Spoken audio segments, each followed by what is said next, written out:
An Aisyah radhiyallahu anha qalat qala an-nabiy sallallahu alaihi wasallam la hijrata ba'dal fath walakin jihadun wa niyyah wa idzastunfirtum fanfiru. Tidak ada hijrah setelah Fathu Makkah. Maksudnya di sini hijrah dari Makkah ke Madinah. Adapun hijrah dari negeri kafir ke negeri Islam, maka itu berlaku sampai hari kiamat. Adapun yang dimaksud dengan hadis ini, artinya tidak ada hijrah setelah Fathu Makkah, artinya dari Makkah kemana? Ke Madinah. Berarti itu menunjukkan Pak, bahwa Makkah akan menjadi negeri Islam selama-lamanya. Karena Nabi mengatakan tidak akan ada lagi hijrah setelah Fathu Makkah. Ini kabar gembira bahwa Mekah akan menjadi negeri Islam selama-lamanya. Iya. Walakin jihadun wa niyyah. Akan tetapi yang ada adalah jihad dan niat. Wa idza sunfirtum, dan apabila kalian diperintahkan untuk berjihad oleh khalifah, oleh pemimpin, fanfiru, maka pergilah kalian berjihad. Artinya orang yang sudah ditunjuk oleh pemimpin khalifah bahwa kamu harus ikut jihad, maka dia fardu ain, wajib pergi untuk berjihad. Iya. Hadis ini dikeluarkan Imam Bukhari, Muslim. Hadis ini kita ambil faidah ya akhi. Yang pertama, bisyarah nabawiyah anna Makkah tabqa darul Islam abadan. Hadis ini terdapat kabar gembira bahwa Mekah akan menjadi negeri Islam selama-lamanya. Ya. Karena Nabi sudah kita sebutkan tadi mengatakan tidak akan ada lagi hijrah. Berarti selama-lamanya Mekah akan menjadi negeri Islam. Faedah yang kedua, la tanqati'ul hijrah madama fid dunya daru kufrin wa daru Islam. Selama ada negeri Islam dan negeri kafir, hijrah akan terus ada. Ya. Dan seluruh ulama mengatakan wajib hijrah dari negeri kafir ke negeri Islam. Harus.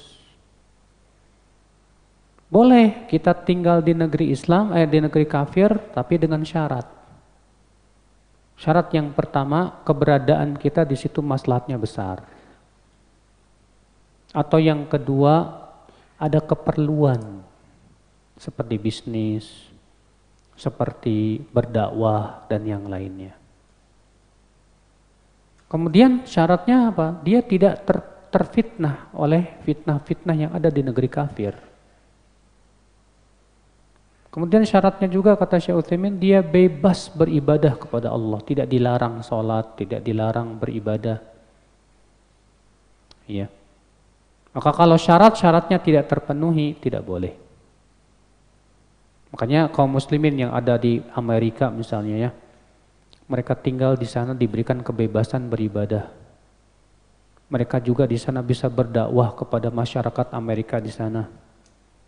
Dan ternyata keberadaan kaum muslimin di sana maslahatnya besar dan mereka juga selamat dari fitnah. Bahkan bisa mempengaruhi yang lainnya, gak masalah. Ya. Nah, seperti ini tidak apa-apa karena memenuhi syarat-syaratnya. Adapun pergi ke negeri kafir sebatas mau pelesiran, maka kata para ulama nggak boleh.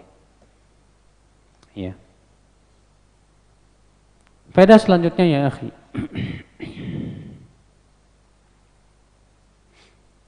Al khair alladhi inqata'a binqita'il hijrah yumkin tahsiluhu bil jihad wan niyatis salihah.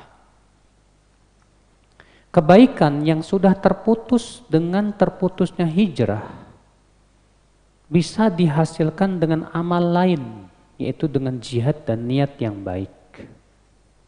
Artinya, kalau kita tidak bisa melakukan suatu amalan soleh karena terputus dari kita, maka coba cari amalan yang lain. Ketika buat orang-orang Mekah di saat itu amalan hijrah sudah apa? Tidak ada lagi. Maka Nabi memberikan kepada mereka amalan yang lain yang tidak kalah besarnya pahalanya. Apa itu? Jihad. Ya, jihad bersama Rasulullah SAW. Maka ini menunjukkan, akhi, kalau kita misalnya tidak bisa mengamalkan suatu amalan, cari amalan lain yang selevel. Contoh misalnya, antum tidak bisa haji, tidak bisa umroh karena nggak punya duit. Teman antum bisa haji, bisa umroh. Nah, antum harus cari, ada nggak amalan lain yang nilainya sama dengan apa? Haji dan umroh. Ada sebetulnya. Makanya ketika orang-orang fakir muhajirin datang ke Rasulullah dan mereka berkata, wahai Rasulullah, dhahaba ahlud duthur bil ujur. Orang-orang kaya, wahai Rasulullah, pergi membawa pahala banyak sekali, wahai Rasulullah. Yusalluna kama nusalli wa yasumuna kama nasum wa yatasaddaquna bi fuduli amwalihim. Mereka salat sebagaimana kami salat, mereka puasa sebagaimana kami puasa, tapi mereka bisa sedekah, kami tidak. Dan menurut Abu Daud, mereka bisa haji, mereka bisa umroh, kami enggak. Lalu bagaimana ya Rasulullah? Apa kata Rasulullah? Awalaysa qad ja'alallahu lakum ma tasaddaqun? Bukankah ada sedekah lain buat kalian yang telah Allah berikan? Apa itu? Setiap ucapan tasbih sedekah, tahmid sedekah, takbir sedekah, tahlil sedekah. Kamu menyuruh kepada kebaikan sedekah, melarang dari kebaikan sedekah, melarang dari kemungkaran sedekah. Lihat, ternyata ada amalan lain yang bisa dilakukan dari sodakoh, Masya Allah. Dalam satu riwayat yang lain, Rasulullah mengatakan, maukah aku ajarkan kalian amal yang kalau kalian amalkan, kalian akan menyusul mereka dalam pahala. Apa itu ya Rasulullah? Ucapkan subhanallah 33 kali setelah sholat. Alhamdulillah 33 kali, Allahu Akbar 33 kali, ditutup dengan la ilaha illallah wahdahu la syarikalah lahul mulku wa lahul hamdu wa ala kulli syai'in qadir. Jika kalian lakukan kata Rasulullah, kalian akan menyusul mereka. Rupanya diamalkan sama orang-orang fakir itu, Pak. Rupanya orang kaya tahu. Akhirnya orang kaya pun ikut mengamalkan. Datang lagi ke Rasulullah. Wahai Rasulullah, orang kaya mengamalkan amalan kami. Terus gimana nih? Rasulullah hanya bisa tertawa dan berkata, itu karunia Allah yang Allah berikan kepada siapa yang Allah kehendaki. Masya Allah. Makanya enak Pak, jadi orang-orang kaya yang soleh itu. Susah dikejarnya ya. Orang kaya yang soleh itu. Makanya manusia terbaik setelah Rasulullah siapa? Abu Bakar. Ya. Akhal Islam azan ya Allah wa iyyakum. Nah, ini jadi kita ini juga harus faqih ya. Kalau kita tidak bisa beramal kayak dia, saya harus cari amalan lain yang selevel. Saya harus bisa kalahkan dia. Ya.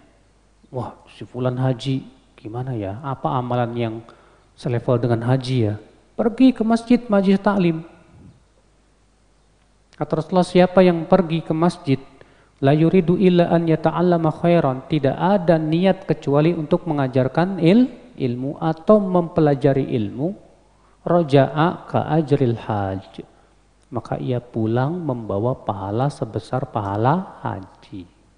Masya Allah, alhamdulillah.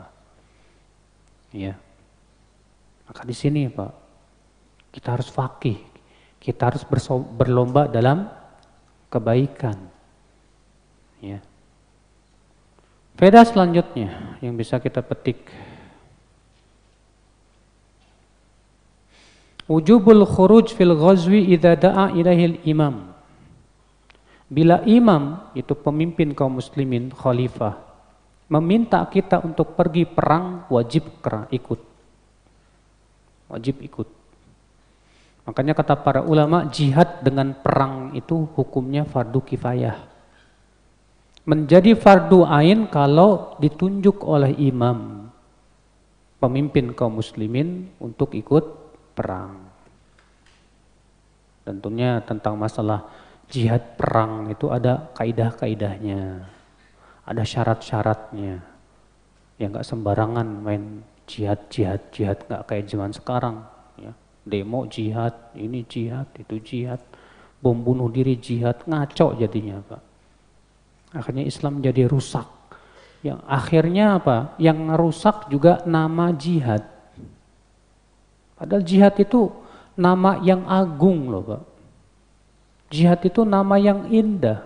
Gara-gara dipahami salah, jihad ini jadi serem. Jadi serem.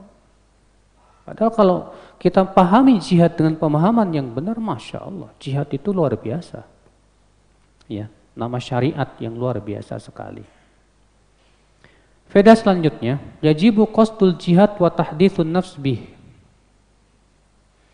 Wajib kita ada keinginan untuk ikut jihad jika memang nanti ada jihad yang syar'i.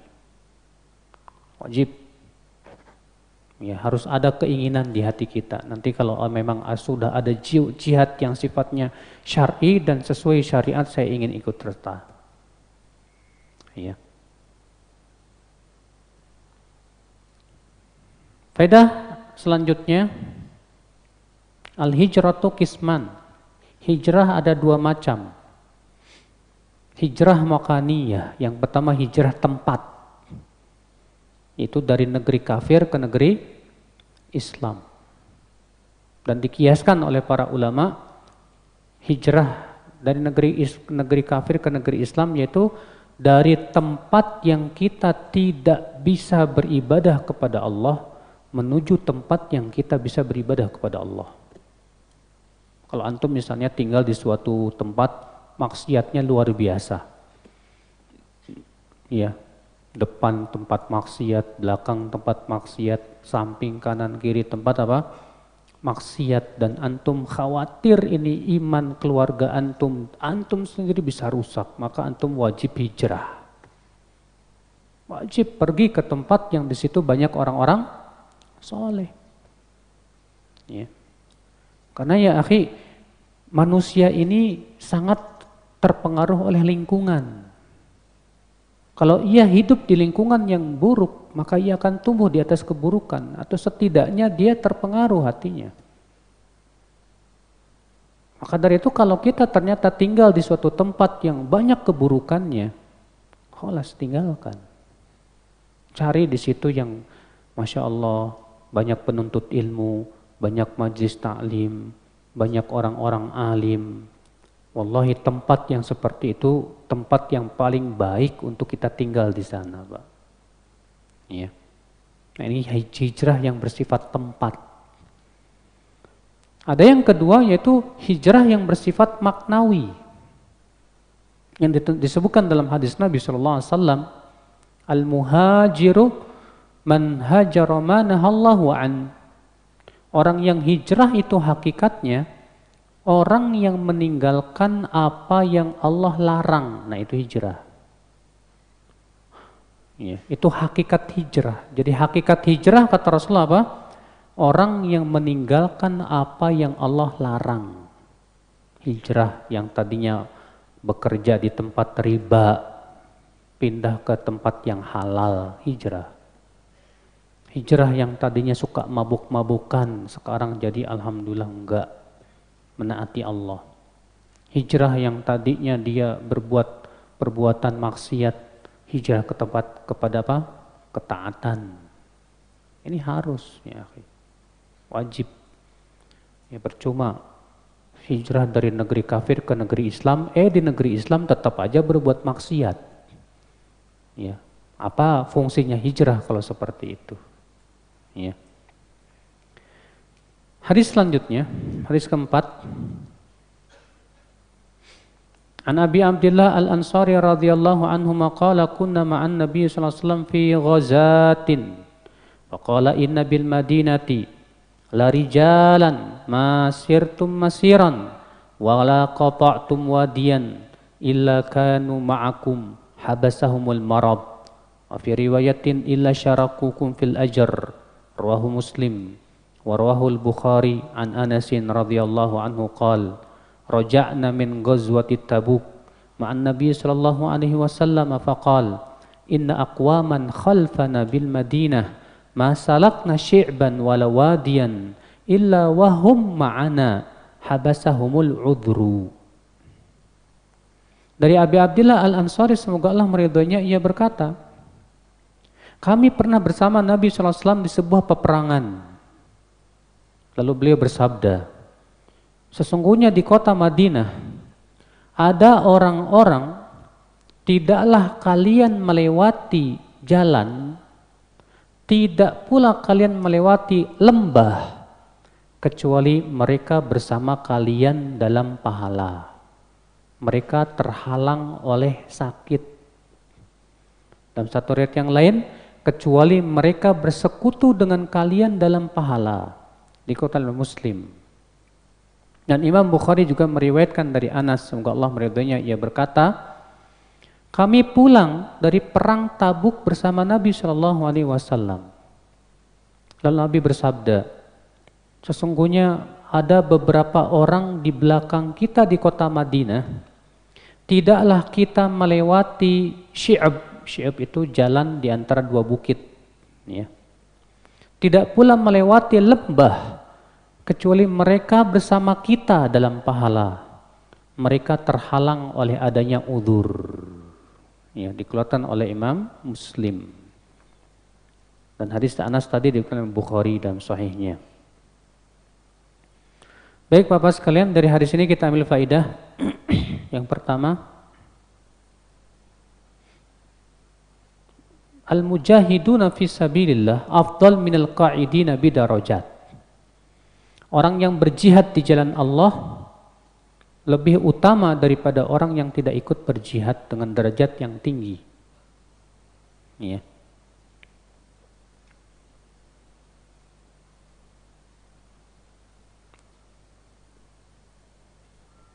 Dari mana kita tahu? Dari hadis tadi, di mana Nabi SAW berperang bersama para sahabat.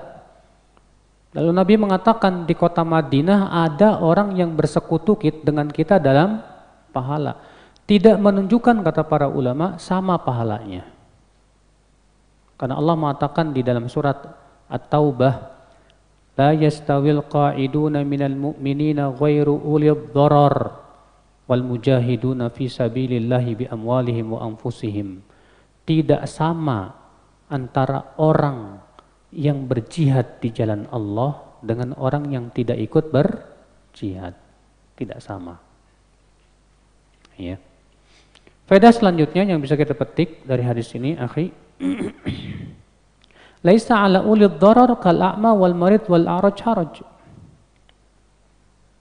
Orang-orang yang mempunyai uzur syar'i, ya, maka tidak berdosa, tidak ikut berjihad, nggak masalah. Seperti orang buta, orang sakit. Sama halnya dengan sholat berjamaah pun juga tidak wajib atas orang-orang yang punya uzur. Orang sakit, para wanita itu tidak wajib. Orang yang tua renta sudah tak kuat lagi. Faedah selanjutnya yang bisa kita petik, dalal hadis ala si'ati rahmati rabbil alamin. Hadis ini menunjukkan akan luasnya rahmat Allah Subhanahu wa taala. Hadis ini menunjukkan akan luasnya rahmat Allah Subhanahu wa taala. Hadis ini juga kita ambil faidah ala anna man nawa khairan walam ya'mal bihi li udhrin. Orang yang sudah berniat kebaikan tapi tidak bisa melakukan karena ada udzur, maka ia diberikan pahala sama dengan yang melakukannya. Ya, ini sudah pernah kita bahas kemarin ya, bahwa orang yang berniat berbuat baik kemudian tidak jadi mengamalkannya, itu ada Berapa keadaan, Pak? 2. Yang pertama, ya, yang pertama dia punya kebiasaan. Yang kedua, dia tak punya kebiasaan. Ada orang terbiasa sholat tahajud. Kemudian suatu malam dia tidak bisa sholat tahajud karena sakit. Maka saat itu tetap diberikan pahala sempurna seakan-akan dia tahajud. Iya. Di antara dalilnya di sini juga, Pak.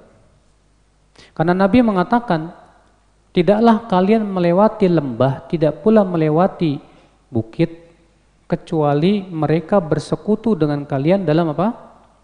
Pahala. Tuh lihat. Siapa yang bersekutu? Mereka yang ada di kota Madinah itu. Yang mereka tidak bisa ikut jihad karena ada apa? Udzur. Karena mereka ada udzur dan mereka ingin ikut jihad tapi tidak bisa karena sakit, karena niatnya itulah mereka bersekutu dengan orang yang berjihad dalam pahala. Sama halnya, antum punya kebiasaan sholat berjamaah di masjid, tapi qadarullah antum tidak bisa karena sakit, maka antum tetap dapat pahala. Iya.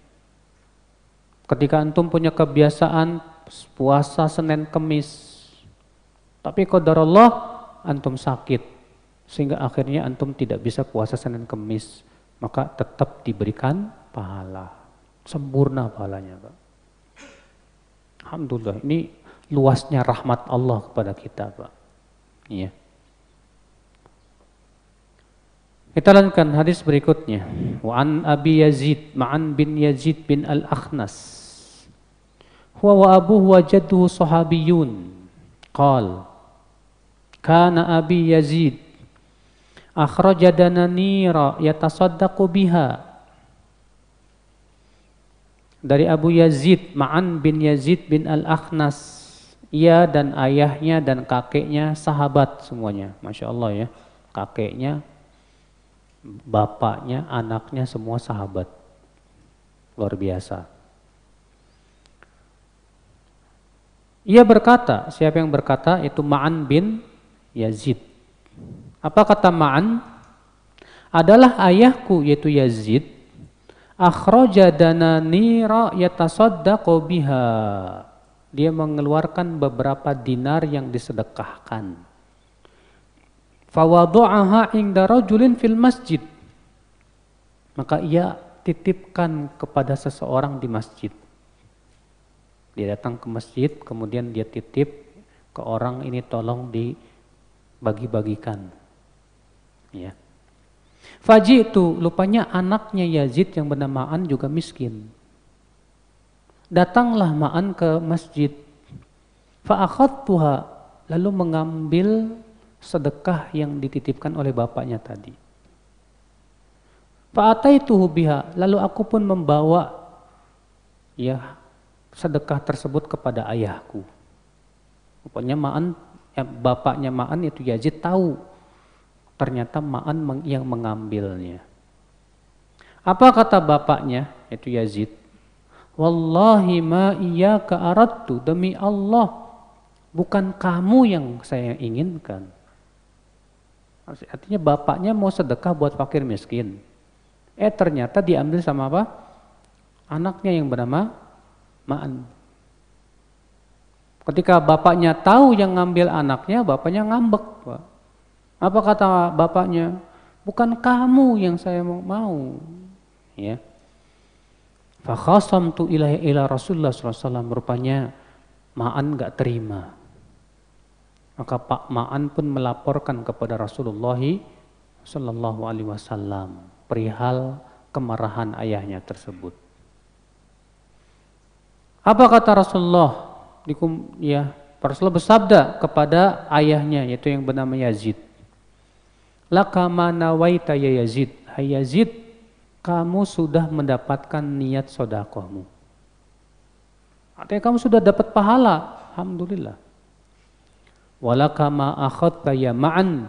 Hai Ma'an, kamu mendapatkan apa yang sudah kamu ambil. Ya, artinya kalau salah orang juga tetap gak ngaruh, Pak. Ya. Hadis ini dikeluarkan oleh Bukhari dalam sahihnya. Hadis ini kita ambil faidah yang pertama. Jawazul i'lam bil mawahib ar-rabbaniyah wat tahadduts bi ni'amillah. Bolehnya menceritakan nikmat yang Allah berikan kepada kita. Boleh menceritakan nikmat yang Allah berikan kepada kita di depan teman-teman kita, nggak apa-apa.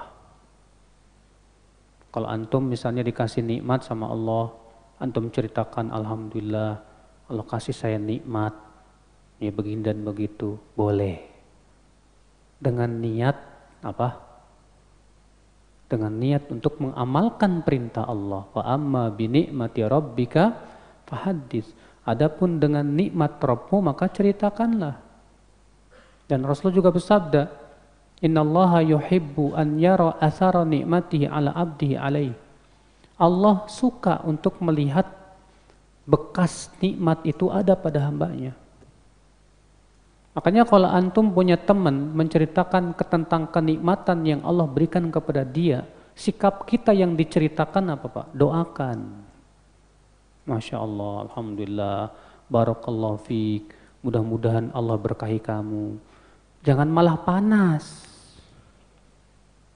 Ya, karena sebagian orang itu ketika temannya bercerita tentang kenikmatan panas. Ah, kamu segitu aja cerita-cerita, sombong banget loh gitu. Padahal mungkin dia niatnya ingin ya melaksanakan perintah Allah Subhanahu wa taala. Enggak masalah. Ya, makanya kita yang panas yang dosa, Pak. Kita yang kepanasan yang dosa karena kita ternyata punya penyakit dengki. Ya, naudzubillah. Faedah selanjutnya yang bisa kita petik, jawazut taukil fi tauzi'is shadaqah. Bolehnya mewakilkan orang lain untuk membagikan sodakoh. Artinya kalau antum titipkan misalnya ke lembaga sedekah, nggak apa-apa. Antum titipkan kepada seseorang, akhi maaf, bisa saya titipkan nggak sama antum untuk bagi-bagikan sodakoh? Boleh, nggak masalah. Cuma kalau bisa cari Pak orang-orang yang memang benar-benar apa amanah. Karena di zaman sekarang ini yang amanah itu sedikit ya. Ya, ada lembaga yang kerjaannya ngumpulin uang sedekah, tahu-tahu apa Pak? Sampai setahun belum dibagiin. Ya, padahal kan sedekah itu harus segera habis. Rasulullah pernah setelah sholat asar, setelah salam beliau langsung bangkit, tergesa-gesa beliau langsung pergi ke rumahnya. Keluarlah Rasulullah SAW lalu Rasulullah bersabda, tadi aku tergesa-gesa karena aku ingat ada satu batang emas yang belum aku bagikan. Dan aku tidak ingin lewat sehari lagi, kata Rasulullah. Bayangkan. Gak mau Rasulullah lewat sehari lagi dalam keadaan belum dibagikan. Nah ini dititipin suruh ngebagiin sedekah udah seminggu tinggal dibagi-bagiin. Ini menunjukkan nggak amanah, Pak. Orang amanah itu ya udah segera dibagikan hari itu juga. Kalau bisa hari itu juga habis bagus. Ya. Makanya kalau antum punya lembaga sedekah, kalau bisa Pak tiap bulan tuh saldonya 0. Udah habis dibagiin. Ya. Kecuali kata para ulama kalau di sana ada maslahat yang jauh lebih besar. Faedah selanjutnya,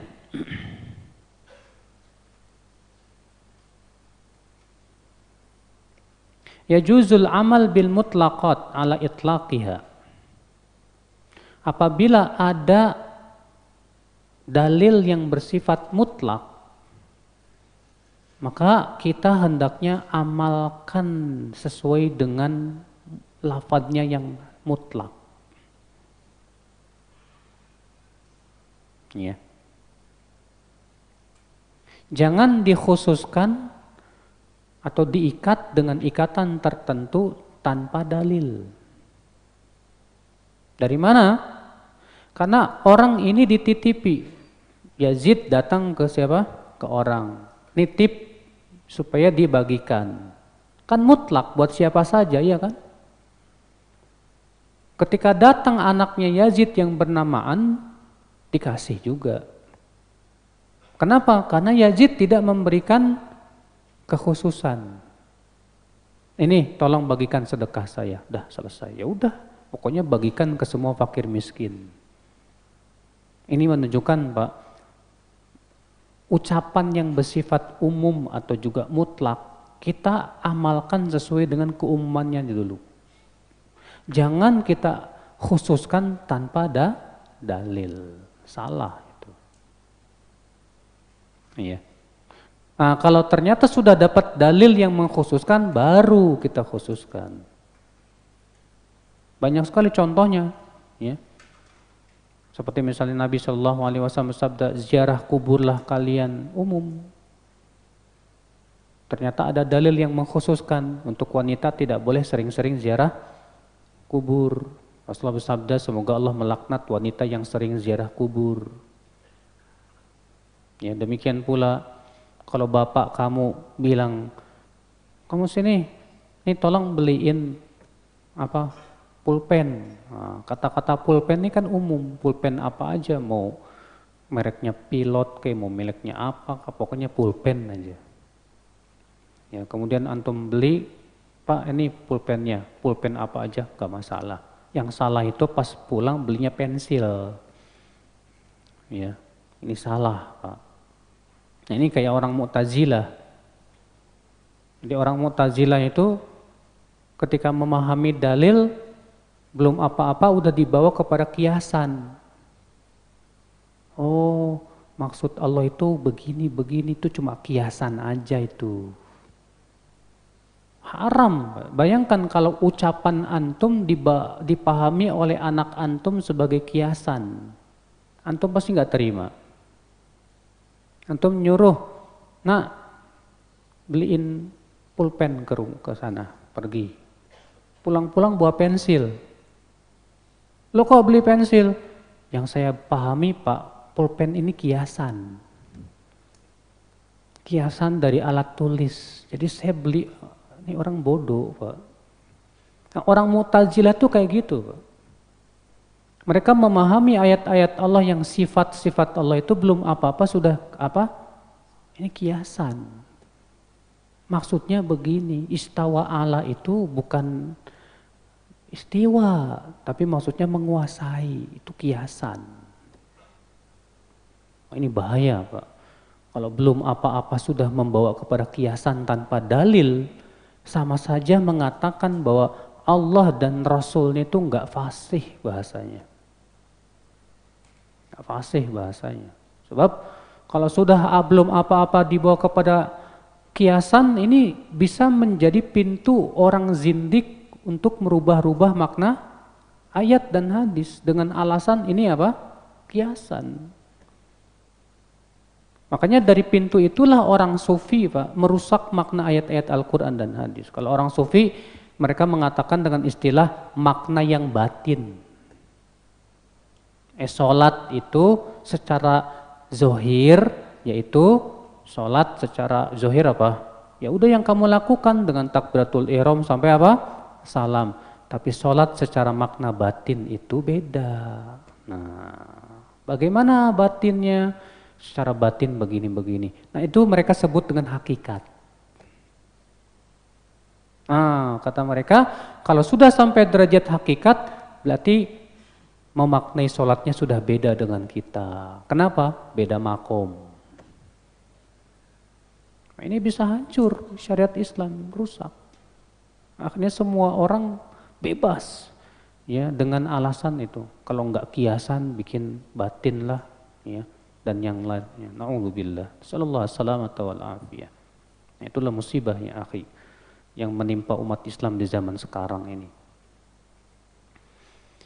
Faedah selanjutnya, Jawazut tahakum bainal ab wal ibn. Bolehnya seorang anak melaporkan ya ayahnya ke mahkamah dalam persengketaan yang sifatnya kebaikan. Dalam persengketaan yang sifatnya apa? Kebaikan. Contoh tadi, ya, bapaknya Ma'an nggak terima Yazid bapaknya nggak terima kalau anaknya itu yang ngambil. Ma'an nggak terima juga. Akhirnya Ma'an melaporkan ke Rasulullah SAW. Maka dalam perkara seperti ini tidak dianggap sebagai durhaka kepada orang tua, tidak. Karena ini masalah-masalah kebaikan. Ya. Faedah selanjutnya, yajuzu daf'u shadaqatut tatawwu' lil furu'. Di sini menunjukkan boleh memberikan sedekah sunnah itu kepada anak-anak kita. Adapun sedekah yang wajib yaitu zakat maka tidak boleh. Jadi bedakan ya akhi ya, sedekah yang wajib dengan sedekah yang sunnah. Sedekah yang wajib itu zakat. Maka ini tidak boleh diberikan kepada anak, kepada orang tua, kepada istri. Semua orang yang kita tanggung hidupnya tidak boleh diberikan zakat, nggak boleh. Adapun sedekah yang sifatnya sunnah boleh ke anak, boleh ke ibu, boleh ke istri. Gak masalah, bahkan mereka yang paling berhak untuk mendapatkannya. Ya. Faedah selanjutnya, lil mutasaddiq ajru ma nawahu sawa'un sadafal mustahiq aula. Orang yang bersedekah tetap mendapatkan pahala walaupun salah orang, salah alamat. Antum misalnya ngelihat di jalan orang yang minta, kasihan, wah kayaknya ini orang susah. Ya udah antum kasih sedekahnya. Ternyata salah, Pak. Dia ternyata bukan orang susah. Tetap antum dapat pahala sempurna, Pak. Makanya kalau ada orang yang pura-pura mu'alaf, di zaman sekarang banyak kan kayak gitu. Pura-pura mu'alaf kemudian minta bantuan. Ya udah kita bantu aja. Kalau ternyata dia bohong, kita tetap dapat pahala sempurna. Adapun bohongnya dosa buat dia, selesai. Karena terkadang zaman sekarang gara-gara orang yang banyak yang mu'alafnya pura-pura, akhirnya kita jadi suuzon dulu. Jangan-jangan ini orang pura-pura nih. Kan kasihan Pak kalau ternyata benar. Oh ternyata dia benar gimana? Dia butuh bantuan sekali. Udah belum apa-apa, udah kita tuduh. Jangan-jangan sayur-sayur. Ya. Jangankan sayur ya Pak ya. Jangan-jangan ini orang ya pura-pura. Jangan udah, kasih bismillah dah. Soal dia bohong itu urusan antara dia dengan Allah. Adapun yang kita sudah kasih sudah dapat pahala sempurna di sisi Allah. Alhamdulillah. Akan disebutkan dalam riwayat Muslim, kata Rasulullah dahulu ada seorang laki-laki berkata, malam ini aku akan sedekah. Akhirnya malam itu dia keluar, dilihatnya ada orang, kelihatannya butuh, dikasih. Ternyata pelacur. Besok malam dia berkata lagi, saya mau sedekah lagi. Dicarinya malam itu orang, wah ini kayaknya orang susah, dikasih. Ternyata pencuri. Keesokan harinya dia keluar lagi malam harinya. Ya. Dilihat lagi orang, mana orang susah. Ini kayaknya susah ini. Dikasih. Ternyata orang kaya. Ketika disampaikan kepada orang ini, dia berkata apa? Alhamdulillah, mudah-mudahan ya orang pelacur itu ketika dikasih nggak jadi melacur. Orang yang mencuri itu ketika dikasih nggak jadi nyuri. Mudah-mudahan orang kaya itu bisa mengambil pelajaran dari situ.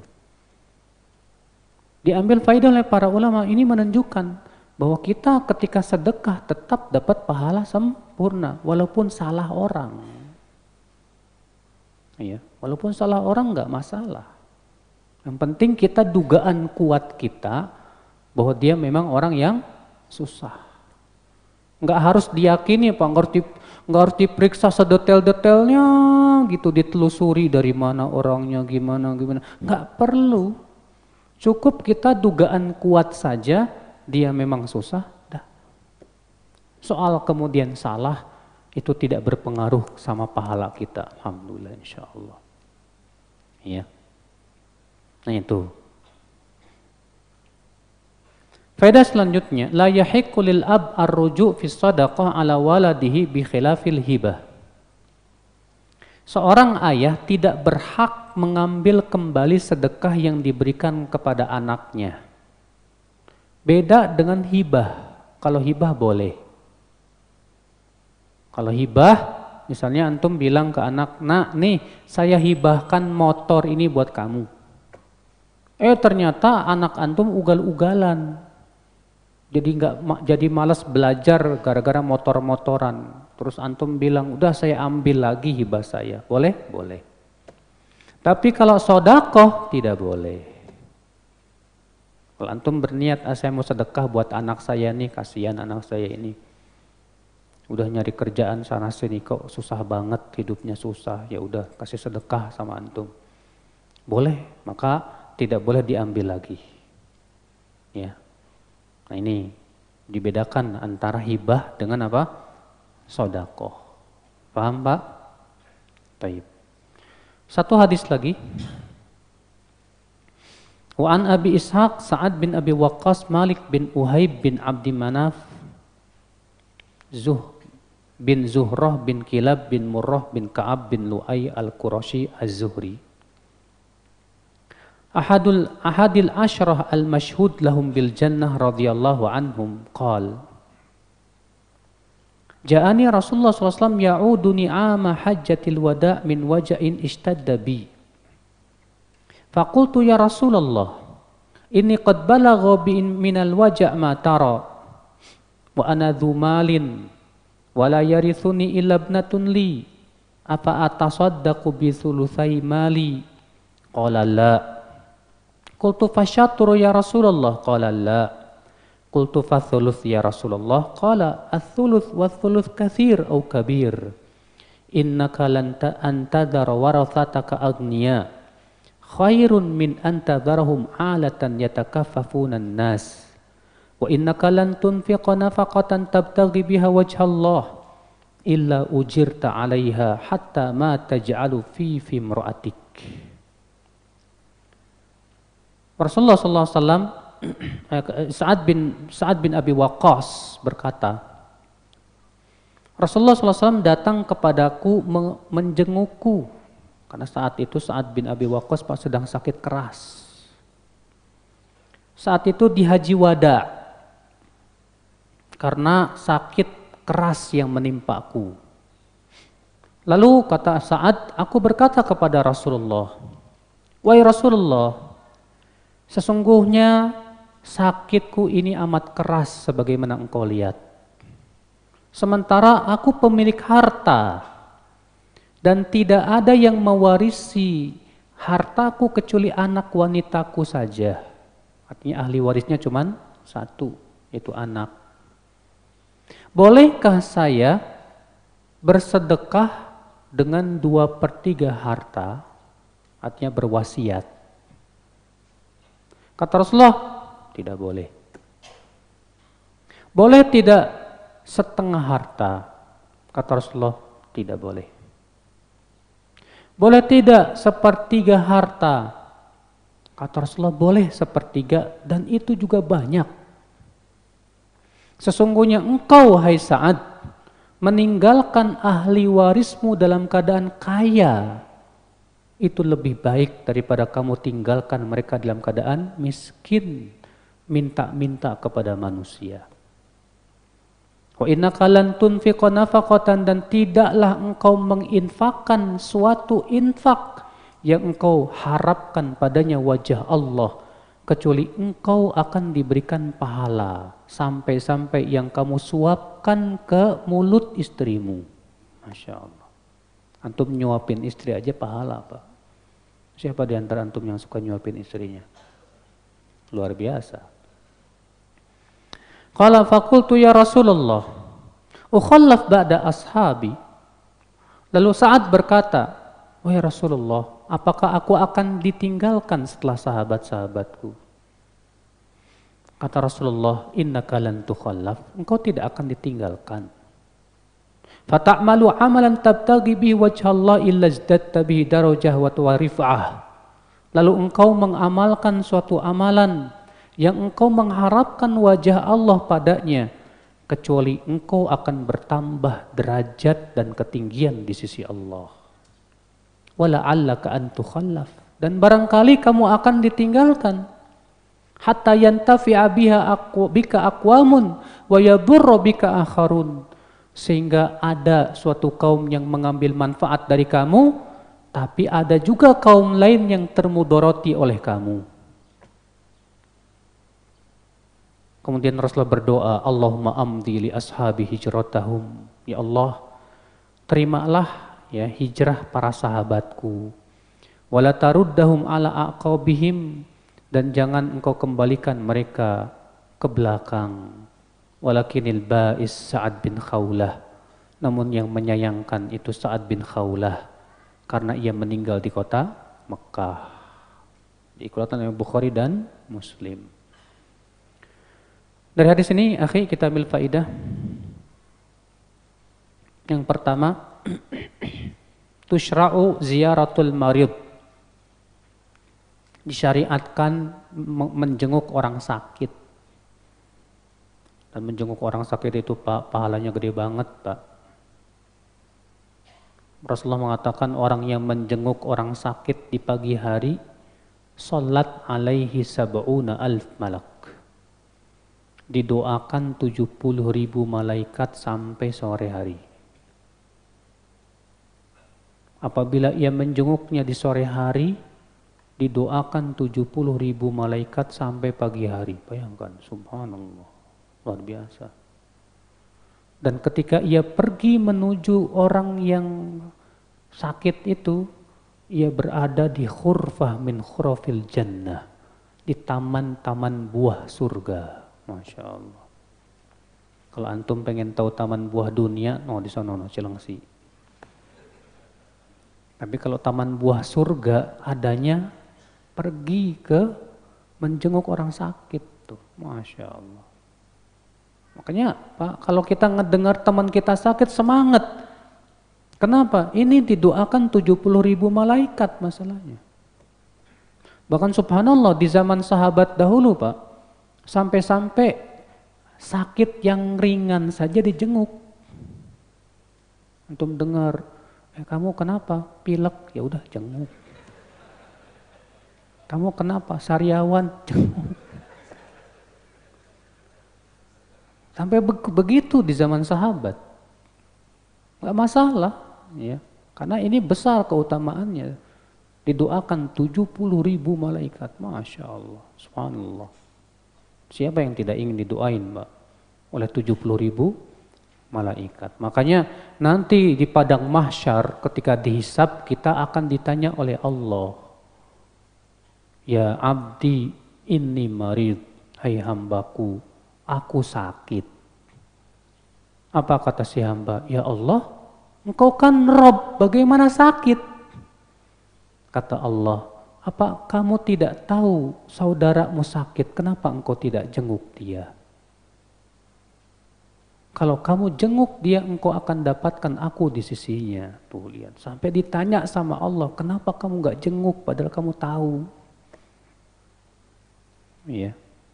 Makanya akhi, Kita usahakan, ada teman, cuma juga ya, menjenguk pun juga lihat-lihat. Gara-gara jenguk semua dari pagi sampai sore, ini orang sakit tambah sakit, Pak. Kecapean ngelayanin antum. Ini juga nggak bagus. Kita lihat keadaan, ya. Kira-kira cocok nggak nih? Siap nggak dia untuk dijenguk? Ya. Faedah selanjutnya, yajuzu dzikrul marad li gharadin sahih min talabi dawa'in aw du'a'i rajulin salih bihaitsu la yuqtaran bidzalika syai'un min at-tabarrum wa 'adamur ridha. Boleh menyebutkan sakit kita kepada orang lain dengan niat supaya didoakan atau mencari obatnya apa. Adapun kalau kita menceritakan karena kita ada jenis tidak ridho terhadap takdir, ini nggak boleh. Ada orang setiap datang penjenguk cerita tentang sakitnya, nggak boleh. Seperti ini namanya mengadu kepada manusia, jangan. Tapi kalau kita mengadukan sakit kita ke dokter, dok saya sakit gini-gini, boleh nggak? Boleh. Atau kita ceritakan ini kepada orang soleh dengan harapan didoakan, nggak masalah. Adapun kita ceritakan sakit kita di Facebook, nggak bener, Pak. Ya, makanya Nabi Shallallahu Alaihi Wasallam menyebutkan dalam sebuah riwayat yang dihasankan oleh Syekh Albani, bahwa orang yang mengadukan musibahnya kepada makhluk, maka Allah tidak akan berikan jalan keluar padanya. Jangan suka dikit-dikit ngadu di Facebook, lagi sakit gigi, ngomong di Facebook, lagi kepala lagi pusing, nah ngapain sih? Kata para ulama, orang yang mengadukan musibahnya kepada makhluk sama saja mengadukan perbuatan Allah kepada makhluk yang lemah. Sabar. Imam Mujahid ketika menafsirkan firman Allah, fasbir sabron jamila. Sabarlah dengan sabar yang indah. Artinya kata beliau, sabar yang tidak diwarnai dengan mengadu kepada manusia. Udah, ya sabar aja. Faedah selanjutnya, jawazu wad'il yad ala jabhatil marid wa masih wajhi wa masil adhu alladhi yu'limuhu. Bolehnya pengunjung atau orang yang menjenguk meletakkan tangannya di bagian yang sakit dari si sakit untuk diruqyah. Karena demikian dalam riwayat lain Rasulullah meruqyah Sa'ad bin Abi Waqqas. Apa-apa, antum menjenguk teman yang sakit, antum bilang sakit apa akhi? Nggak tahu nih, kepala saya pusing sekali. Pegang kepalanya, kemudian doakan. Allahumma adhibil ba's rabban nas, ishfi anta syafi la shifaa illa shifaa'uk shifaan la yughadiru saqama, atau doa-doa yang lainnya. Ya. Faedah selanjutnya, as-sawab fil infaq masyrutun bisihatin niyah. Untuk mendapatkan pahala dalam infak, syaratnya disertai dengan niat yang benar. Ya, untuk mendapatkan pahala dalam berinfak, syaratnya apa tadi? Niat. Niatnya yang seperti apa? Niat mengharapkan wajah Allah, udah. Jangan sampai ada niat-niat duniawi, Pak. Sebagaimana pernah saya ceritakan, ada orang berkata, saya mau infakin mobil Vios saya, mudah-mudahan diganti Camry. Nah, ini niat infaknya bukan karena Allah namanya, Pak. Iya. Udah infakin sama kamu, lillahi ta'ala, adapun masalah diganti, pasti Allah ganti. Cuman gantinya dengan apa, ya serahkan sama Allah. Allah tidak mungkin memungkiri janji. Udah kewajiban kita ikhlaskan aja udah, lillahi ta'ala. Ya. Faedah selanjutnya, al-wasiyah la tajuzu bi aktsar min ats-tsuluts. Wasiat tidak boleh lebih dari sepertiga. Kalau antum berwasiat, saya berwasiat harta saya diwakafkan semuanya, haram. Iya. Makanya wasiat boleh dengan syarat yang pertama tidak boleh lebih dari sepertiga. Yang kedua tidak boleh berwasiat kepada ahli waris, nggak boleh. Contoh, saya berwasiat rumah saya yang di sana untuk anak yang pertama. Nggak boleh kata para ulama. Karena Rasulullah mengatakan la wasiyata li waris. Tidak sah wasiat untuk ahli waris. Nggak boleh. Jadi wasiat itu hanya khusus untuk bukan ahli waris. Contoh antum punya anak yang antum pelihara dari kecil. Tapi bukan anak antum. Ya kasihan dia nggak dapat warisan karena dia bukan ahli waris. Boleh dapat dari wasiat, boleh. Ya. Faedah selanjutnya, ibahatu jam'il mal bi syartihi min wajhin halal. Boleh menabung uang selama memenuhi syarat dua. Syarat yang pertama dari usaha yang halal. Syarat yang kedua dikeluarkan zakatnya. Ya. Boleh menabung uang tapi dengan dua syarat tadi. Syarat yang pertama dari usaha yang halal, syarat yang kedua apa? Dikeluarkan zakatnya. Memang Pak, madhab sahabat ada dua madhab dalam masalah hukum menabung. Madhab yang pertama ini madhab yang ekstrim, yaitu madhabnya Abu Dzar.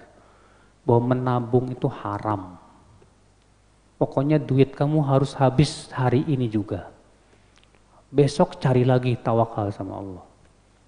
Pokoknya ada kelebihan duit harus diinfakkan sekarang juga. Ini madhabnya Abu Dzar, keras. Kalau jumhur sahabat mengatakan boleh menabung selama dikeluarkan apa? Zakatnya. Ya. Sebab terjadinya perselisihan itu perbedaan dalam memahami ayat. Abu Dzar memahami ayat walladzina yaknizuna adh-dhahaba wal fiddah wa la yunfiquna fi sabilillah fabashshirhum bi'adzabin alim.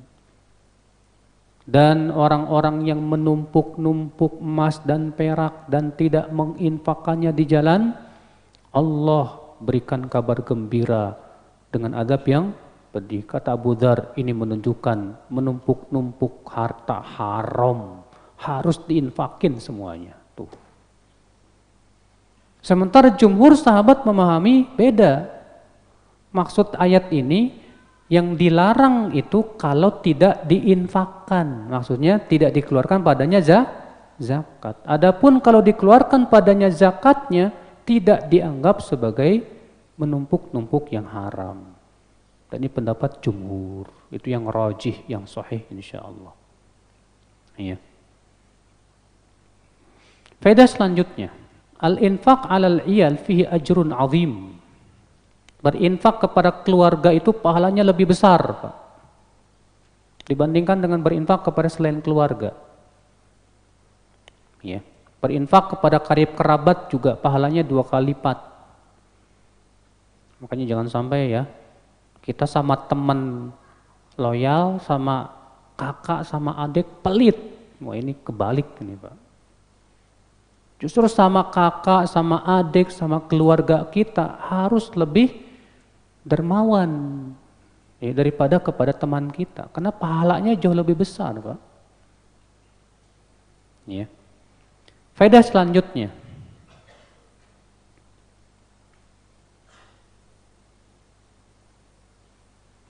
al-hath ala silatur rahim wal ihsan ilal aqarib. Anjuran untuk menyambung silaturahim dan berbuat ihsan kebaikan kepada karib kerabat.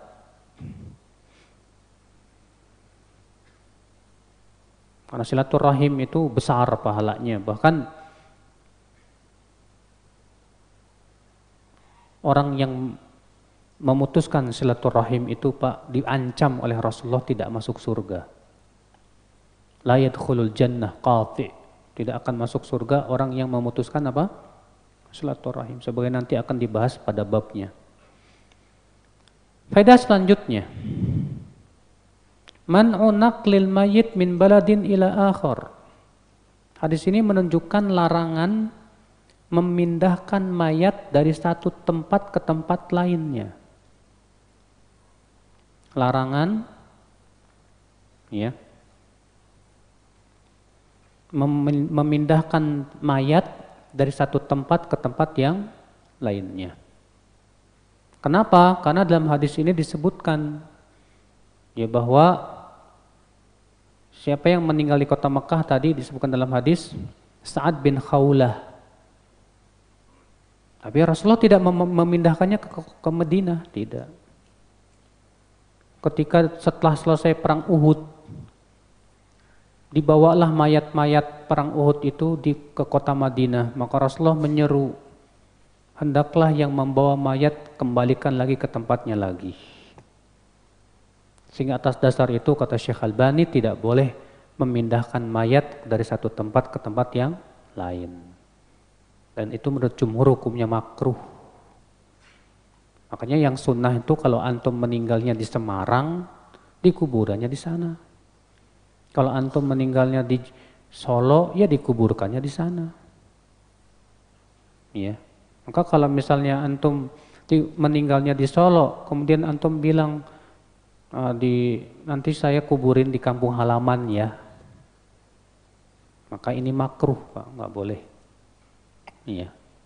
Selain itu juga menyusahkan orang. Ya. Ikhwata Islam azanillahu wa iyyakum. Taib, segera cukup sampai di sini.